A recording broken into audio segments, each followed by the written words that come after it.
Bonjour à toutes et à tous, et bienvenue chez les Chroniques du Commandeur. Une nouvelle extension sort bientôt, et c'est l'occasion de voir ensemble les cartes qui me semblent les plus intéressantes pour notre format favori. Je suis Ragun, et voici mon top des cartes jouables dans vos main decks de l'extension Tous Phyrexian pour le Commandeur.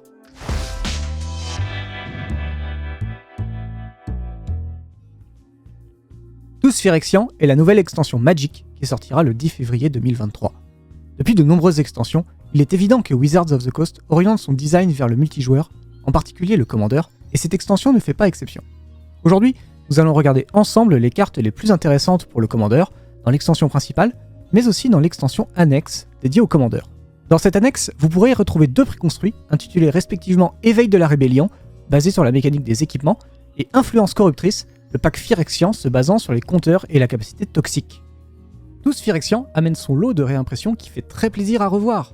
En plus des classiques habituels, vous allez pouvoir retrouver l'apprenti loyal, l'exosquelette greffé, le rituel sacrificiel, la réanimation délétère ou la prison fantomatique, pour ne citer que. Mention spéciale à la manœuvre irréprochable et à l'arène phyrexiane, disponible celle-ci dans l'extension classique et qui fait extrêmement plaisir à revoir et à un prix plus qu'accessible. On commence avec le blanc qui apporte énormément de cartes cool pour le format, avec en première carte la dissimulation astucieuse. Wizards est très content de remettre le phasing au goût du jour depuis quelques temps et nous le montre bien avec cette protection anti-gestion de masse. Une version plus équilibrée de la protection de Teferi qui pourra, grâce à son coût d'évocation, et si vous possédez 4 créatures dégagées, ne coûter aucun mana à jouer. Ce qui est très rigolo avec cette carte, c'est qu'elle est éphémère. Vous pourrez donc la jouer en réponse à un sort de l'un de vos adversaires ou même en réponse à votre propre sort de gestion pour protéger votre champ de bataille. Avec la protection vient la gestion, avec ossification.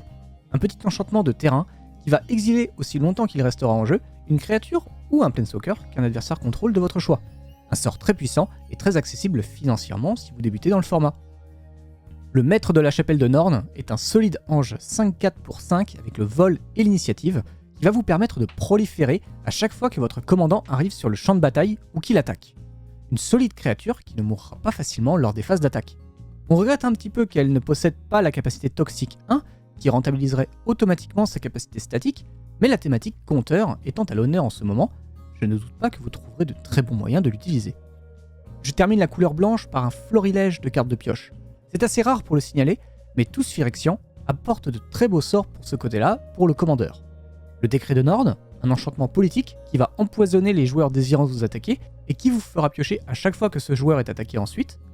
La lentille de lueur, un équipement peu cher à jouer et à activer, qui va permettre au jeu agressif de piocher régulièrement si la créature équipée et une autre créature attaquent elle aussi. Gros bonus sur cette carte, elle arrive avec son petit copain rebelle en arrivant sur le champ de bataille, ce qui vous évite de payer le coût d'équipement tant que le jeton reste en jeu. Un autre artefact également, le bâton du compteur, très intéressant dans vos jeux jetons qui vous fera piocher tant que vous faites arriver des jetons en jeu. Le petit point négatif est qu'il faut constamment garder du mana activé pour pouvoir utiliser sa capacité, mais c'est peu cher payé compte tenu du card advantage que le bâton vous fera gagner. Avant de passer à la couleur suivante, et si ce top vous plaît pour le moment, je vous invite à vous abonner à la chaîne et à activer la cloche si ce n'est pas déjà fait. N'hésitez pas non plus à lâcher le pouce bleu et à partager la vidéo si elle vous plaît, cela aide énormément la chaîne. Et bien sûr, vous pouvez nous suivre sur les réseaux sociaux, Facebook et Twitter, ou encore nous rejoindre sur le Discord pour discuter avec nous de l'édition, des ajouts que vous avez prévus pour vos decks, ou encore poser des questions aux arbitres présents et jouer avec le reste de la communauté. Le CEDH est très sélectif en termes de nouvelles cartes, et rares sont celles qui y trouvent une place. Faux pas mineur pourrait faire partie de la très rare sélection pour le commandeur multijoueur compétitif, un contre-sort pour 1 mana bleu qui va contrer la grande majorité des artefacts à mana de ce format, ainsi que les sorts coûtant 1 mana. Beaucoup de sorts coûtent très peu en CEDH, que ce soit les enchantements, les artefacts, les sorts ou les créatures. N'hésitez pas à rentrer ce petit éphémère dans vos jeux et vous n'en serez pas déçus.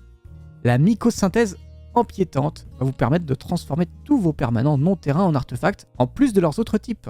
Cela va valoir pour vos cartes sur le champ de bataille, mais également dans toutes les zones en plus de celui-ci. Une dinguerie à tous les étages. Si tout est un artefact, les synergies liées à ce type vont être d'autant plus multipliées. Et on sait tous que jouer autour des artefacts est déjà une stratégie très forte. Je pense à tous ces sorts comme refonte ou ronronnement de l'inventivité qui peuvent tutoriser des artefacts directement sur le champ de bataille. Et avec la mycosynthèse empiétante, ils prennent une dimension inégalée. Tekutal, Dominus des enquêtes, l'un des gros boss de l'extension qui aime beaucoup la prolifération. La capacité est assez marginale, mais comme on l'a vu en blanc, multiplier des compteurs est à la mode chez Wizards, et cette créature pourra très sûrement trouver une maison vu la dégénérescence que la prolifération peut procurer si elle est bien employée.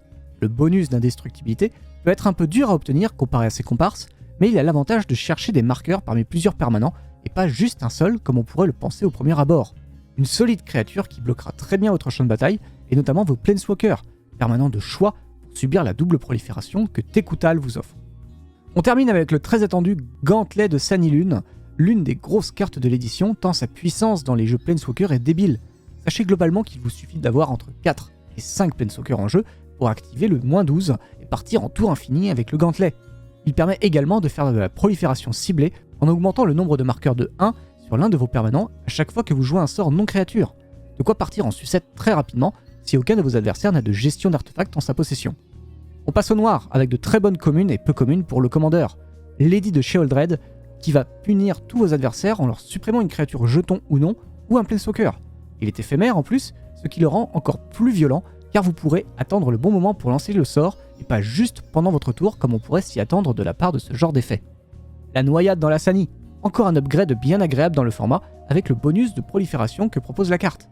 On regrettera le côté rituel de ce sort, mais pouvoir payer un unique mana noir et un incolore au lieu de 2 mana noirs comme le propose déjà l'Emprise des Ténèbres, cela peut vous convaincre de l'ajouter à vos decks. Les jeux sacrifices ou aristocrates récupèrent également quelques cartes avec la cuve de renaissance et l'aspirante sournoise. La première carte va vous permettre de ramener depuis le cimetière une créature sur le champ de bataille, et ce, à chaque fois que 4 artefacts ou créatures iront dans votre cimetière depuis le jeu. Un très bon artefact pour les jeux sacrifices qui a besoin d'assembler quelques pièces pour vraiment synergiser et qui possède très peu de moyens de ramener ces créatures importantes si un joueur venait à les gérer. La seconde créature est plus compliquée à faire fonctionner car elle demande d'utiliser la fameuse capacité de prolifération, mais son effet en vaut la chandelle. De bonnes statistiques, force et endurance pour une peu commune qui a déjà toute sa place dans tous les decks jouant Yod-Zebul, médecin Tran. On continue avec les jeux aristocrates avec Vran, Tan Exécuteur, un vampire Phyrexian qui va drainer de 2 points de vie chacun de vos adversaires et vous en faire gagner 2. Un peu plus faible que ses congénères aristocrates car sa capacité ne se déclenche qu'une fois par tour, mais il n'en reste pas moins très intéressant. Un atout de plus pour ce genre de stratégie ne fait pas de mal. Je pense à des decks qui peuvent générer régulièrement des créatures à sacrifier pour rentabiliser le vampire sans trop de problèmes. Pour le rouge, je retiens la démolition jubilatoire, un upgrade sympathique de la renaissance de Kuldota qui nous laisse cette fois-ci le choix entre détruire un artefact que l'on possède et récupérer 3 gobelins, ou alors de détruire un artefact d'un opposant pour un unique mana rouge. J'aime beaucoup quand les cartes sont polyvalentes dans Magic, et ce rituel correspond parfaitement à ma demande. La stratégie équipement est au cœur du rouge, et Paris des Garderets y répond immédiatement. Certes, le coût est assez exorbitant à vue de nez, mais il va rapidement diminuer à mesure que la partie avancera et que vous poserez des équipements.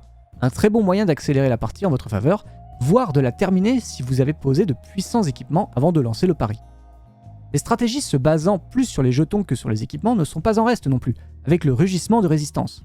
Cet enchantement à bas coût va donner la célérité à vos jetons et possède en plus une petite capacité politique. En effet, si des créatures attaquent vos adversaires, que ce soit les vôtres ou celles des autres joueurs, vous pourrez choisir d'augmenter leur force de 2 jusqu'à la fin du tour. Un très bon moyen pour vous aider à acquérir des alliés pendant votre partie, pour vous débarrasser de joueurs devenus un petit peu trop forts à votre goût.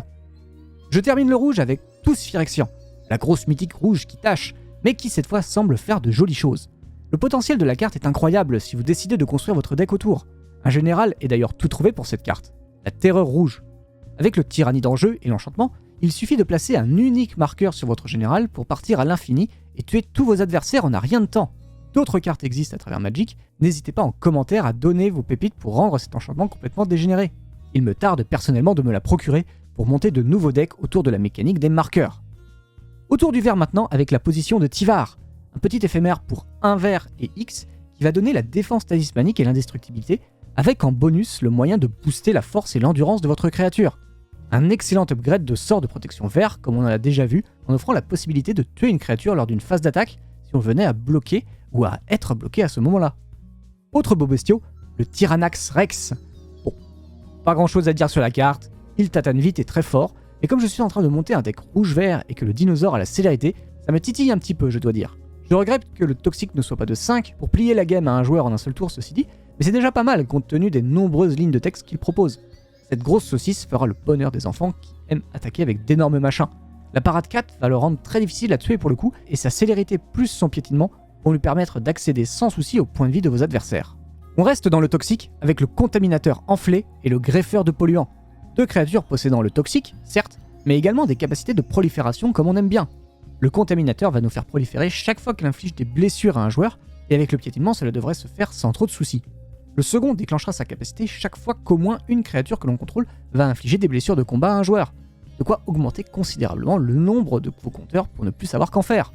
Il possède également une troisième capacité, plus difficile à mettre en place, mais très intéressante puisqu'à notre étape de fin, si un adversaire a 3 marqueurs poison sur lui, le greffeur nous fera piocher une carte et mettre ensuite un terrain de notre main sur le champ de bataille. Même si l'on ne souhaite pas jouer autour de la thématique du poison, le fait que notre Phyrexian possède le Toxique 1 suffira à faire déclencher sa capacité dès la fin de sa seconde phase d'attaque. Une grosse créature, plusieurs capacités variées, cette carte est un vrai bonheur pour le commandeur. On attaque le multicolore avec un très beau Planeswalker en la personne de Tyvar, bagarreur allègre. Les stratégies tribal elfes ont trouvé leur nouveau copain. Les elfes à mana ont la célérité? Check. On remet du gaz en détapant un elfe à mana? Check. On fait revenir un elfe important pour continuer à snowball? Check. Et cerise sur le gâteau, il ne coûte que 3 mana à jouer. La carte est très impressionnante. Vous pouvez bien sûr la jouer dans d'autres decks qu'un tribal elfe, heureusement, et vous ne serez pas déçu du résultat qu'elle apportera. Un autre Planeswalker que j'apprécie beaucoup, mais qui coûte un peu cher à jouer, c'est Kaya, tueuse intangible. Clairement désignée pour le multijoueur vu que ses 2 premières capacités ciblent tous nos adversaires, elle possède la défense talismanique pour se protéger elle-même si besoin. Elle va drainer vos adversaires, vous faire piocher et même gérer une créature ou un enchantement un peu trop embêtant à vos yeux. La carte est folle. On a déjà eu des Planeswalkers avec un gros coup de mana, mais la puissance de celle-ci me semble dépasser ce qu'on avait déjà eu avant. Aminatou me semble être tout désigné pour vouloir intégrer cette carte à sa stratégie en priorité. Pouvoir drainer de 6 points de vie chaque adversaire me semble être une bonne définition de ce que signifie plier la game. Je termine avec la prolifération en citant l'observateur souillé, un oiseau un peu étrange mine de rien, qui va nous offrir la possibilité de proliférer chaque fois qu'une créature arrive sur le champ de bataille sous votre contrôle en payant à chaque fois 2 mana. La capacité est applicable plusieurs fois par tour, donc n'hésitez pas à en abuser pour multiplier vos marqueurs, qu'ils soient poison ou autres. En dernière carte de ce top, déjà très bien fourni, je retiens les jardins de mycosynthèse. Un terrain filtre-land qui a le bon goût de pouvoir devenir la copie d'un artefact que vous contrôlez. Très pratique pour multiplier les effets statiques, ou même de pouvoir transformer vos jardins en créatures si vous avez un moyen de les dégager facilement. Cet effet de copie difficilement contrable sera très apprécié peu importe le niveau de vos decks. Et voilà, c'était ma sélection des cartes potentielles de l'édition Tous Phyrexian. J'espère que vous êtes aussi pressés que moi de trouver de la place pour intégrer ces nouvelles cartes dans vos decks. N'hésitez pas à laisser un commentaire sous la vidéo pour nous partager les cartes que vous avez vues. J'en ai forcément laissé de côté et je suis curieux de savoir ce qui vous plaît dans l'extension.